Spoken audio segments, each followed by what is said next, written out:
about the next lecture of the history of Jammu and Kashmir.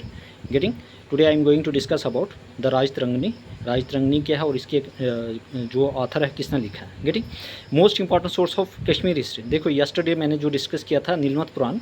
नीलमत जो पुराना है वो हमारे पास क्या था, हमारा एक टेक्स्ट था. ठीक है, टेक्स्ट किसका है, हमारे पास जो भी एंशंट हिस्ट्री थी किसकी, कश्मीर के, वो हमारे पास एक टेक्स्ट थी. ये हमारे पास क्या सोर्स है. देखो एग्जाम में ऑब्जेक्टिव में कन्फ्यूजन अराइज होता है कि मैक्सिमम बच्चों को नहीं पता चलता कि टेक्स्ट कौन है और सोर्स कौन सा है. जो हमारे पास नीलमत पुराना था, ठीक है, वो हमारे पास क्या थी, एक टेक्स्ट थी. ठीक है, जो हमारे कश्मीर के बारे में बताता था उसमें. ठीक है, कि पहले हमारे पास वहाँ पे नागाज़ होते थे.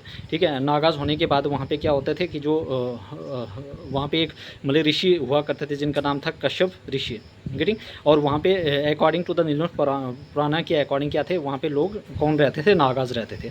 और साथ में जो नागाज़ थे और वहाँ पे क्या था, एक बहुत बड़ा लेक था जिसका नाम सतेसर था. और जो सतेसर लेक था वहाँ पे कौन रहता था, वहाँ पे एक राक्षस रहता था, डायमंड, जिसका नाम था जलापाव. गेटिंग, अब उसके बाद क्या हुआ, वो लोगों को तंग करता था जिससे क्या हो गया, लोग परेशान हो गए. तो उन्होंने क्या किया, साधु का अप्रोच किया. ठीक है, एक सैंत थे जिनका नाम था कश्यप ऋषि. अब जब कश्यप ऋषि वहाँ पे थे तो लोगों ने उनको अप्रोच किया. तो उन्होंने क्या किया, लोगों को बचाने के लिए पहले तपस्या किया और उसके बाद फिर लोगों को बचाना शुरू कर दिया. उन्होंने क्या किया, जो एक मतलब कि माउंटेन है वरामूला, ठीक है, उसको क्या किया उन्होंने, मतलब कि कट किया, तोड़ा, और जो भी पानी आता था मतलब उस माउंटेन से कहाँ तक, उस लेक तक, और वो उसको ब्लॉक कर दिया ताकि वो राक्षस उसको दिख जाए. गेटिंग, तो उन्होंने क्या कि जैसे ही वो ब्लॉक किया तो वहाँ पे वो राक्षस दिख गया और उसको जो कश्यप ऋषि थे उन्होंने उसको मार गिराया. ठीक है, जितने भी जो वहाँ के लोग थे, जो रेजिडेंट थे, वो बहुत ही खुश हो गए और उन्होंने क्या किया, उस जगह का नाम रखा था कश्यप मारा और कश्यपपुरा. गेटिंग, और जो कश्मीर का नाम है, इसका नाम है वो का मीन वाटर और शमीरा. ठीक है, का मीन क्या होता है और शमीरा मीन होता है डेसिकेट. गेटिंग, तो ये मैंने कल आप लोगों को मैं पढ़ा चुका था और जो इंपॉर्टेंट ऑथर थे. ठीक है, और आज का जो टॉपिक है वो मेरे पास है राज तरंगनी. गेटिंग, तो राज तरंगनी में क्या है, most important source of Kashmir. ये क्या है, हमारे पास कश्मीर के सबसे इंपॉर्टेंट सोर्स है हिस्ट्री का. तो सबसे इंपॉर्टेंट सोर्स क्या है हमारे पास, जो ऑथेंटिक सोर्स है, that is Raj Tarangini. Getting, इसका जो ऑथर था यस्टरडे जो मैंने डिस्कस किया था नीलमत पुराण, उसका कोई ऑथर नहीं था, अननोन था. इसका जो ऑथर था, क्या नाम है इनका, कल्हाना, जो एक कश्मीरी पंडित थे. Kalhana regarded as the Kashmiri first historian. मतलब कश्मीर के फर्स्ट हिस्टोरियन कौन थे, राज तरंगनी के अकॉर्डिंग वो थे कल्हाना. गेटिंग, कंप्लीटिंग राज तरंगनी कब कंप्लीट की थी, 1149 से लेकर 1150 AD तक.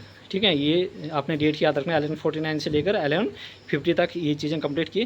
किसके रहने पे, मतलब जयसिम्हा के रहने पे. गेटिंग, जो लाहौरा डायनेस्टी के बहुत बड़े रूलर थे. गेटिंग, और जो राज तरंगनी है इसका क्या मीनिंग है, इसका मीनिंग है रिवर्स ऑफ किंग. ठीक है, एग्जाम में आएगा राज तरंगनी क्या है, राज तरंगनी क्या है, रिवर्स ऑफ किंग. ठीक है, किंग ऑफ रिवर नहीं है, रिवर ऑफ किंग्स. ठीक है, एपिक पीरियड ऑफ जो महाभारत थे वहाँ पे किसका जो महाभारत रैन था, किसका, संग्राम देवा का. ठीक, राज तरंगनी ओरिजिनली रिटर्न की थी, किस में लिखी थी, संस्कृत में लिखा था इस राज तरंगनी को. उसके बाद इसको ट्रांसलेट किया था किस में, पर्शियन में. किसने किया था, मुल्ला अहमद ने. लेकिन किसके रैन में, सुल्तान जैन उल अबुद्दीन. याद रखना, पहले राज तरंगनी किस में लिखी थी, संस्कृत में. इसको ट्रांसलेट किया पर्शियन में किसने, भाई मुल्ला अहमद ने. लेकिन किसके रैन में, सुल्तान जैन उल अबुद्दीन, जिसको बुरशा भी कहा जाता है. गेटिंग, उसके बाद ये जो हमारे पास इसको इंग्लिश में ट्रांसलेट की किसने की, स्टीन ने. कब की, 1900. तो इसी संस्कृत को, इसी जो हमारे पास राज तरंगनी, इसको इंग्लिश में किसने ट्रांसलेट की, स्टीन ने. कब की, 1900 में. Getting, I hope everybody clear. Please everybody likes my video, share and subscribe my channel. Getting, ताकि मैं और अच्छी वीडियोस आपके लिए बना के लाऊं. गेटिंग, इससे मुझे एक मोटिवेशन मिलता है. प्लीज़ एवरीबॉडी, और मैं यहाँ पे सारा कंप्लीट करूँगा इसी चैनल पे. Getting, please support and subscribe my channel. ठीक है, जितना भी पॉसिबल हो सकता है अपनी मतलब कि जो भी फ्रेंड्स वगैरह उनको शेयर कीजिए ये चैनल. ठीक है, और सारे जो चीज़ें मैं यहाँ पे कंप्लीट करूँगा. I hope everybody clear. Getting, okay.